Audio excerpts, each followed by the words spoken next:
আকাশ মেঘাচ্ছন্ন, সমস্ত প্রকৃতি যেন রুদ্ধশ্বাসে প্রলয়ের প্রতি। শাখা প্রশাখাময় একটা বিদ্যুৎ আকাশকে দিন বিদীর্ণ করে দেওয়ার পরই প্রচন্ড শব্দ করে বজ্রপাত, তারপরই শোঁ শোঁ শব্দ করে ঝড়। কামান গর্জনের সঙ্গে সঙ্গে যুদ্ধ আরম্ভ।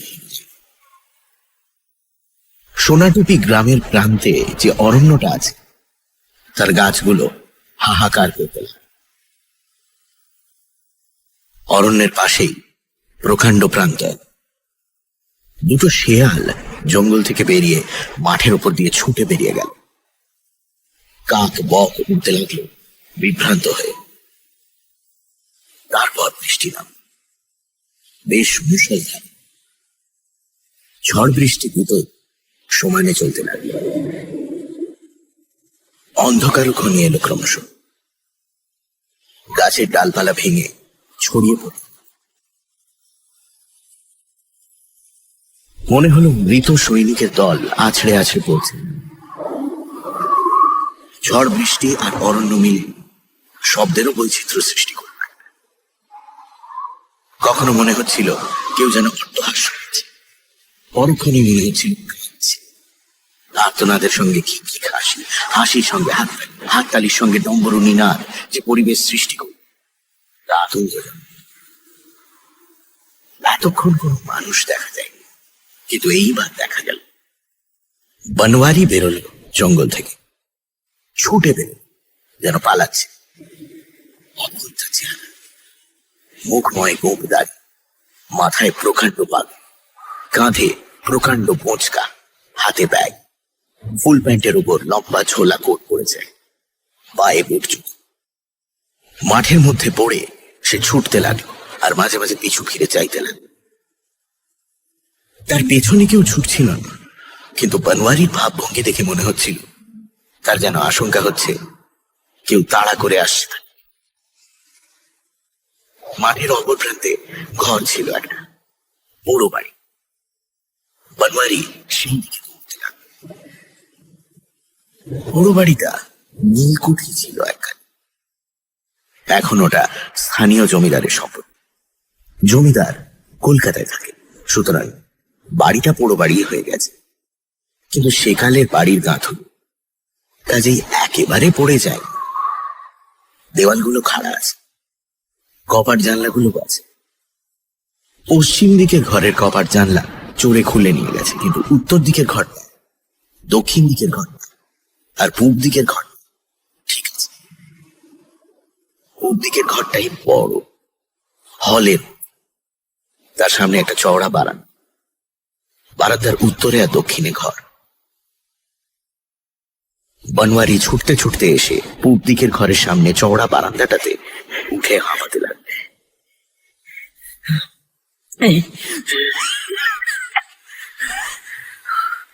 আর একবার পিছু ফিরে চেয়ে দেখলো, তারপর ঢুকে পড়ল পূব দিকের বড় ঘর। ঢুকেই ঘরের কপাট বন্ধ করে তাতে পিঠ দিয়ে দাঁড়িয়ে রইল।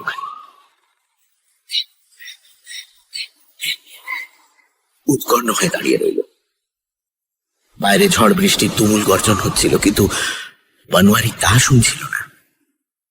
সে শুনবার চেষ্টা করছিল কারোর পায়ের শব্দ পাওয়া যাচ্ছে কিনা। গত 7 দিন ধরে ওই পায়ের শব্দটাকে এড়িয়ে চলতে চাইছে, কিন্তু পারছে না। সোনাটুপির জঙ্গলে ঢোকবার পর সে শব্দটা শুনতে পায়নি, কিন্তু জঙ্গল থেকে বেরিয়েই সে ছপ ছপ শব্দ শুনেছিল। নির্ঘাত শুনেছিল, তার ভুল হয়নি। কিন্তু একবার মাত্রই শুনেছে, আর শোনেনি। সে আশা করবার চেষ্টা করছিল, তবে কি হাড় গিলে তাকে রেহাই দিল? খুট খুট করে শব্দ হলো বারান্দায়। চমকে উঠে রুদ্ধশ্বাসে দাঁড়িয়ে রইল বনওয়ারি। তার শরীরের সমস্ত পেশিগুলো শক্ত হয়ে উঠল, কিন্তু দ্বিতীয়বার আর শব্দ শোনা গেল না। কেবল ঝড় জলে দাপাদাপি, আর কোনো শব্দ নেই। অনেকক্ষণ কান পেতে রইল বনওয়ারি। ছটছট করে জল পড়ছে বারান্দায়। আর কোনো শব্দ নেই। ছাগলের ডাকে এই ঝড়ে বৃষ্টি ছাগল মাঠে দিয়ে পড়ছে।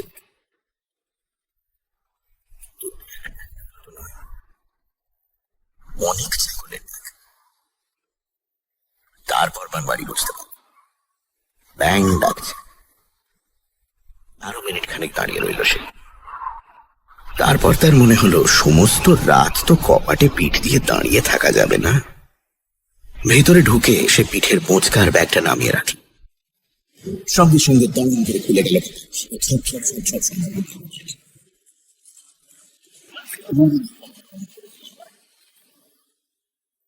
আবার কপাটে পিঠ দিয়ে দাঁড়িয়ে রইল।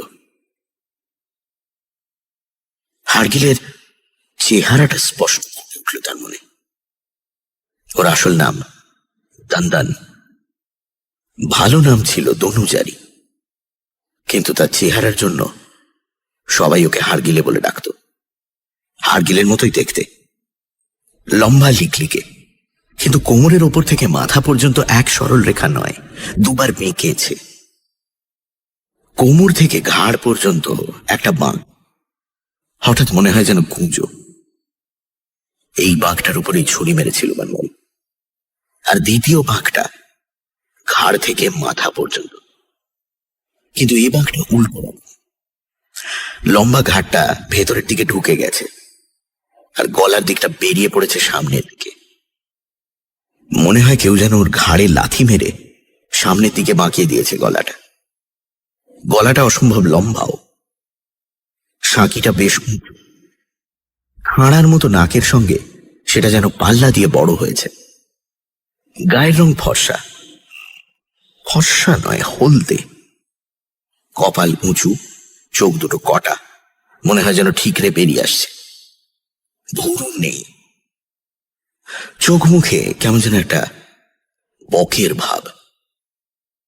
এরকম লোক যে কি করে ঝুমকোর মতো মেয়েকে পটাতে পেরেছিল তা বানওয়ারি বুঝতে পারেনি। হার্গিলে অবশ্য ঝুমকোর প্রেমে পড়েনি। সে ঝুমকোর সঙ্গে ভাব করেছিল তার গয়না আর কিনিগুলো হাতাবার জন্য, কিন্তু ঝুমকো তো পড়েছিল। তা না পড়লে ভেতরের অত খবর কি হার্গিলে জানতে পারত? সে কোন বাক্সে গিনিগুলো রাখত, আলমারির কোনখানটায় তার গয়নাগুলো আছে, সব কি বলতো হার্গিলেকে? ভালো না বাসলে বলতো না। হার্গিলেই বানওয়ারিকে নিয়ে গিয়েছিল ঝুমকোর কাছে। একা অত বড় জোয়ান মেয়েকে খুন করা যায় না, একজন সহকারী চাই। আর হার্গিলে ছোড়াছুরি বা গোলাগুলির পক্ষপাতী ছিল না। সে বলতো ওসব বড় গোল মিলেছিল, ধরা পড়ে যাবার ভয় থাকে, তার চেয়ে শেষ করে দেওয়াই নিরাপদ। বানওয়ারি চাপটে ধরেছিল ঝুমকুকে, আর হার্গিলে বানওয়ারির চিন্তাধারা বিঘ্নিত হলো। বারান্দায় কে যেন ঘুরে বেড়াচ্ছে। মট করে একটা শব্দ হলো, এমনি শব্দ ঝুমকোর গলা থেকেও বেরিয়েছিল।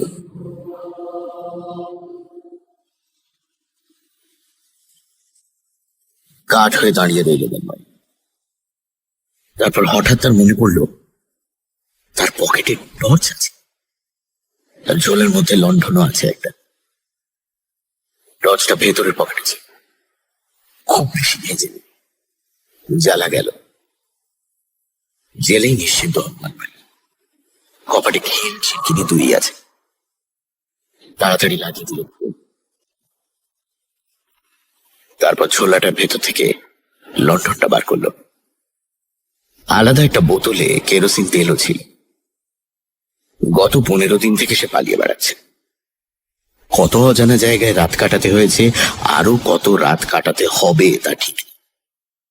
তাই প্রয়োজনীয় জিনিসগুলি, বিশেষ করে লণ্ঠন আর কেরোসিন তেল, টর্চ, দেশলাই আর মোমবাতি সে সংগ্রহ করে রেখেছে। কপাট বন্ধ করে সে লণ্ঠন আর তেলের শিশি বার করলো। টর্চের আলো জ্বেলে দেশলাইটা খুঁজে বার করতে একটু দেরি হলো। নানাবিধ কাপড় জামার জটিলতায় হারিয়ে গেছে। সব বার করে ফেললো সে পথে। অনেক রকম জামা কাপড় ছিল, প্যান্ট, হাফ প্যান্ট, ঝোলা পাজামা, dhoti, shirt, coat, Hawaii shirt, অনেক রকম।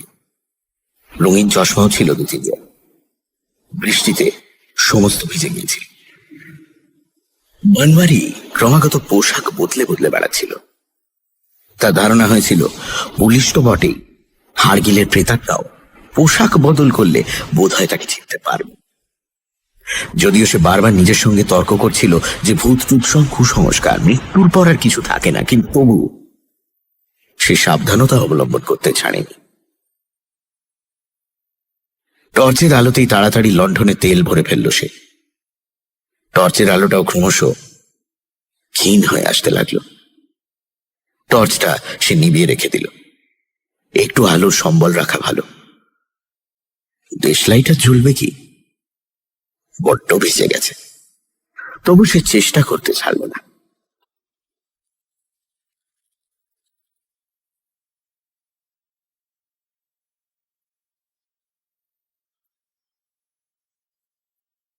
অন্ধকারে শব্দটা অদ্ভুত শুনতে লাগলো। পাগলের মতো কাঠির পর কাঠি ঘষতে লাগলো বনমালী। একটাও জ্বলল না। সব কাঠি ফুরিয়ে গেল। টর্চটা জেলে ছড়ানো কাঠিগুলোর দিকে সে সবাই চেয়ে রইল। টর্চের আলোটাও বেশ লাল হয়ে গেছে। আর বেশিক্ষণ টিকবে না। আবার সে নিভিয়ে দিল টর্চটা। কাঁপিয়ে বাজ পড়ল। মনে হলো এই বাড়িতেই পড়ল। থরথর করে কেঁপে উঠল বাড়িটা। বনমালীর মনে হলো সমস্ত রাত অন্ধকারে কি করে কাটাবো এখানে। ওটা যদি জানতে পারতুম, ভালো থাকলে কারো পরোয়া করতাম না। হঠাৎ ডান দিক করে শব্দ হলো। তড়া করে দাঁড়িয়ে উঠল বনমালী। যেন ব্যঙ্গ করে কে হাসলো। যেদিক থেকে হাসিটা এলো, টর্চ জেলে এসে সেই দিকে তাকালো। এতক্ষণ চোখে পড়েনি। এই বাড়িতে একটা খোলা জানলা রয়েছে ওদিকে দেওয়ালে। এগিয়ে গেল সেদিকে। টর্চ ফেলে দেখল বাইরের বারান্দায় দুটো তিনটে শেয়াল দাঁড়িয়ে আছে। ওরাই খ্যাক খ্যাক শব্দ করছে সব। ফিরে এলো আবার। টর্চটা নিভিয়ে দিয়ে বসে রইল কয়েক মুহূর্ত। তারপর গোঁপদাড়িগুলো খুলে ফেলল। তারপর ব্যাগের ভেতর হাত পুরে একটা পাউরুটি বার করে ছেড়ে ছেড়ে খেতে লাগল। খেতে খেতে নিজের মনেই নিজের সঙ্গে কথা বলতে শুরু করল। নিজের কণ্ঠস্বরই যেন সঙ্গী হলো তার সেই নির্জন অন্ধকার ঘরে। হারগিলে, হারগিলে, এতে কি করলি বলতো? হ্যাঁ, তোর সঙ্গে কথা ছিল তুই আধা আধি বকরা দিবি আমাকে, ছিল না?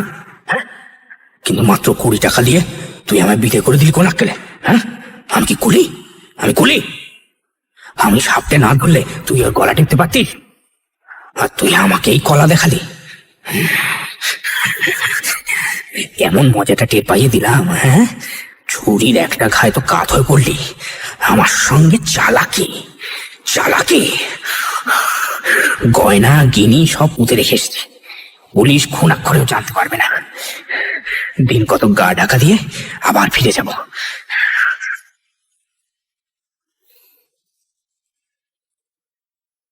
বাইরে আবার ছপ ছপ শব্দ শোনা গেল। তার সঙ্গে সেই খিক খিক হাসি। শেয়ালগুলো চালালো তো। হারগিলে, তুই ভাবছিস আমি ভূতের ভয়ে কাঁপছি? হ্যাঁ, মোটেও না। তুই শেষ হয়ে গেছিস। তোকে তোকে আর ভয় নেই। লণ্ঠনটা চালাতে পারলে কারো পরোয়া করতে না। অন্ধকার বলেই গাটা খুন করছে।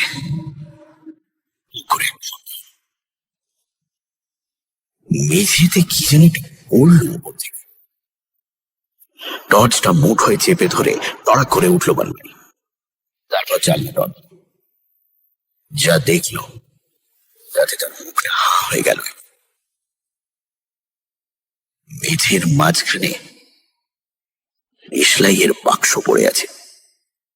তাড়াতাড়ি ছুটে গিয়ে বনমালী তুলে নিল সেটাকে। শুকনো খটখটে নতুন দেশলাই এক বাক্স। কাগজ পড়তে কোথেকে এলো এটা? টর্চটা ছাদের উপর ফেলে দেখবার চেষ্টা করলো, কিছু দেখা গেল না। খিক খিক হাসিটা আবার শোনা গেল বাইরে থেকে, আর সঙ্গে সঙ্গে টর্চটা নিভে গেল। তার ব্যাটারি শেষ হয়ে গিয়েছিল। বনওয়ারি তাড়াতাড়ি ছুকে তুলে নিল দেশলাইটা। প্রথম কাঠিটাই জ্বলে উঠল। লণ্ঠনটা জেলে বেশ করে গুছিয়ে বসেছিল বনওয়ারি। বাইরে অবিশ্রান্ত বৃষ্টির ধ্বনি, আকাশে গুরু গুরু শব্দ আর ঝড়ের তাণ্ডব চলছিল। আর তার মধ্যে মাঝে মাঝে সেই ছপ ছপ ছপ ছপ শব্দ আর কি কি হাসি। শিয়ালগুলো ওরকম করছে তাই নিশ্চয়ই, এই বিশ্বাসেই অনড় হয়ে বসেছিল সে। কিন্তু একটু পরে এই বিশ্বাস আর টিকল না। খিক খিক শব্দটা কানের খুব কাছে শোনা গেল। নিঃশ্বাসের স্পর্শ যেন গালে লাগলো, আর মনে হতে লাগলো ঘরের ভেতরেই কে যেন ঘুরে বেড়াচ্ছে। টপ করে ব্যাগ থেকে ছোরাটা বার করে চিৎকার করে উঠল বনওয়ারি, খবরদার খবরদার। শব্দটা থেমে গেল। নাসারন্ধ্র বিস্ফারিত করে বসে রইল সে। অনেকক্ষণ কোনো শব্দ হলো না। তারপর হঠাৎ সে দেখতে পেল ঘরের কোণে ছায়ামূর্তির মতো কি যেন দাঁড়িয়ে আছে একটা, যেন হাড় গিলে ছায়া পড়েছে। বউ করে ছোড়াটা সেই দিকে ছুঁড়ে দিল সে। ছায়াটা এক ছটকায় যেন উপরের দিকে মিলিয়ে গেল, আর ছোড়াটা গেঁথে গেল দেওয়ালে। বনওয়ারি উঠে গেল দেওয়াল থেকে ছোড়াটা খুলে নেবার জন্য, কিন্তু পারল না। ছোড়াটা দেওয়ালে এমন গেঁথে বসেছিল যে খোলা গেল না।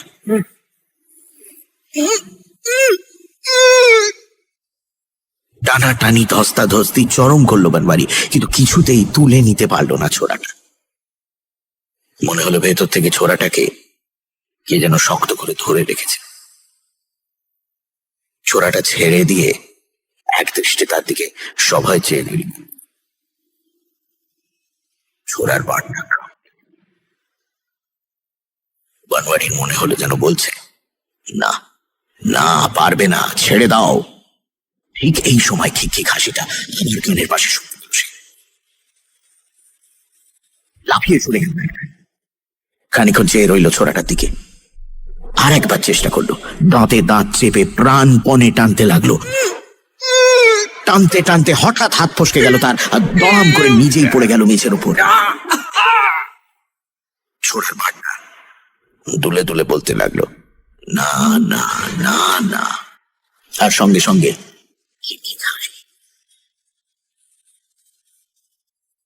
মেঝে থেকে উঠে কপাট খুলে ছুটে বাইরে বেরিয়ে গেল। দমকা হাওয়া ঘরে ঢুকে তার কাপড় চোপড় উড়িয়ে ছড়িয়ে দিল ঘরের মেঝের চারিদিকে।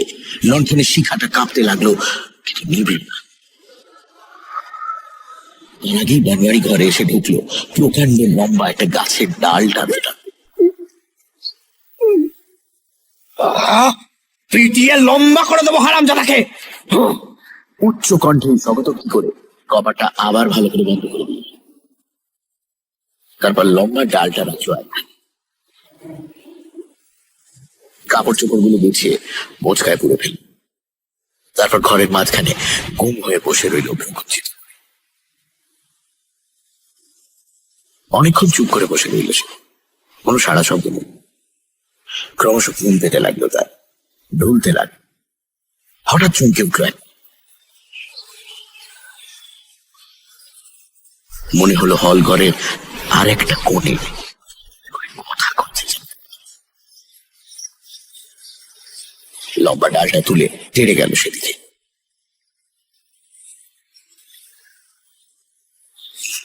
কেউ নেই। তারপর তার মনে হলো সমস্ত দিনের ক্লান্তিতে তার মাথা বেঠিক হয়ে গেছে বোধ হয়, তাই ওই সব আজগুলো জিনিস দেখছে আর শুনছে। একটু ঘুমলেই সব ঠিক হয়। মোচকাটা মাথায় দিয়ে লম্বা হয়ে শুয়ে পড়লো সে মেঝে। চোখ বুজে রইল খানিক, কিন্তু ঘুম এল না। তারপর একটা অদ্ভুত ছোট্ট শব্দ। বনওয়ারি চোখ খুলে দেখল ছাদের উপর থেকে কালো মতন কি একটা ঝুলছে। ঝুল নাকি? পুরোনো বাড়িতে ঝুল থাকা অসম্ভব নয়। এক দৃষ্টে চেয়ে রইল সেই দিকে। মনে হতে লাগলো ক্রমশ সেটা বড় হচ্ছে, নিচের দিকে লম্বা হচ্ছে। সাপ নয়। বনওয়ারি উঠে সেই লম্বা ডালটা তুলে সেটা নাগাল পাওয়ার চেষ্টা করতে লাগলো। ডালটা খুব লম্বা, নাগাল অনায়াসেই পাওয়া যেত, কিন্তু ওটা ক্রমশ সরে সরে যেতে লাগলো, আর ক্রমশ লম্বা হয়ে নামতে লাগলো নিচের দিকে। বনওয়ারি শেষে পাগলের মতো ঘোরাতে লাগলো ডালটা, এবং তারপর অপ্রত্যাশিত একটা কাণ্ড ঘটল। হঠাৎ কে যেন পেছন থেকে জাপটে ধরতে থাকে। নরম দুটো হাত, ঠিক যেন মানুষের হাত, কিন্তু দেখা যাচ্ছে না। বনওয়ারির হাত থেকে ডালটা পড়ে গেল, আর ছাদ থেকে সেই কালো বস্তুটা নামতে লাগলো ক্রমশ। বনওয়ারি মন্ত্রমুগ্ধের মতো চেয়ে রইল সেই। দেখতে দেখতে সেটা তার চোখের সামনে নেমে এলো। বনওয়ারি দেখলো সেটা চুল নয়, সাপও নয়, আঙুল। বিরাট মোটা রোমশ আঙুল, প্রকাণ্ড নখ রয়েছে তাদের। আঙুলটা মেঝের কাছে আসতেই চড়াত করে শব্দ হলো, মেঝেটা ফেটে গেল। সেই ফাটলের ভেতর থেকে বেরোলো হার্কিল। কে? বনওয়ারি, এসো এসো এসো। ভয় পাচ্ছ কেন? গো, এবার ওকে ছেড়ে দাও। ও ভাসবে এবার। চুঙ্গু আমার গলাটাকে কামড়ে চ্যাতরা ক্যাতরা করে দিয়েছে। দেখতে পাচ্ছ? হ্যাঁ বনওয়ারি, দেখতে পাচ্ছ? বনওয়ারি দেখতে পেয়েছিল হার্গিলের গলায় শাঁখিটা নেই, তার জায়গায় একটা গর্ত। গর্তের ভেতর দিয়ে মেরুদণ্ডের হাড় দেখা যাচ্ছে। চুঙ্গু, এবার ওকে ছেড়ে দাও, ও এবার আসবে। বনু, এসো এসো এসো বনু।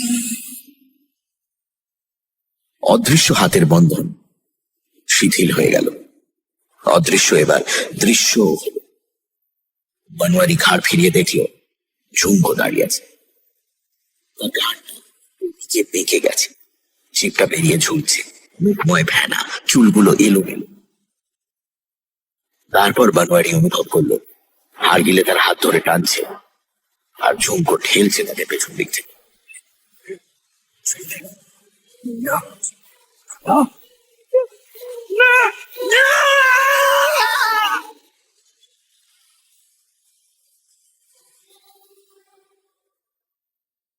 বনওয়ারি গর্তে ঢুকে পড়ল।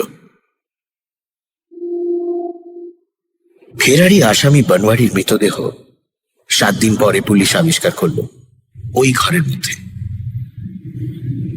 মৃতদেহটি ঘরের মেঝেতে একটা ফাটলের মধ্যে আটকে ছিল।